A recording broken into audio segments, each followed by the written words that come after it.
Le 25 mars 2019, la revue scientifique Acta Tropica publiait une étude un peu particulière. Les auteurs de l'expérience cherchaient à savoir si la musique peut être utilisée pour manipuler le comportement des moustiques. Dieng et son équipe ont installé un haut-parleur près d'une cage remplie de moustiques femelles affamées. Elles avaient passé une demi-journée sans manger. Et oui, ce sont les femelles qui piquent, car après l'accouplement, la femelle a absolument besoin d'un repas à base de sang pour porter ses œufs à maturité.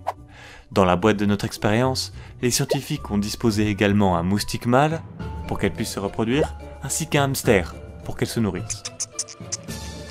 Ils ont ensuite lancé la musique de Skrillex, en boucle pendant 10 minutes, et ils ont réitéré l'expérience 10 fois, à des jours différents. Malgré le fait qu'ils étaient affamés, les moustiques ont été tellement distraits par le bruit qu'ils n'ont piqué le hamster qu'après une moyenne de 2 à 3 minutes de chanson.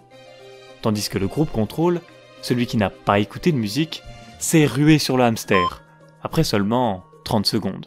Mais alors, pourquoi ? Sachez tout d'abord que les moustiques produisent des sons en battant des ailes. Lorsque les deux partenaires se rencontrent dans les airs, ils s'engagent dans des manœuvres acoustiques. Ils vont alors essayer de synchroniser leur tonalité de vol. Pour ce faire, ils utilisent principalement des structures qui se trouvent à la base de certaines de leurs antennes. Vous voyez ici les organes de Johnston. Ce sont des structures qui permettent de capter les vibrations associées au son.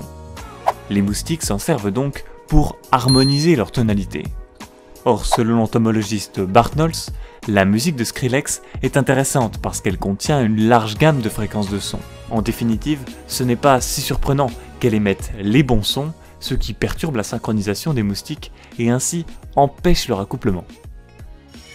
Bon, j'ai vérifié, mais télécharger du dubstep n'est toujours pas dans la liste des recommandations de l'OMS pour lutter contre les moustiques.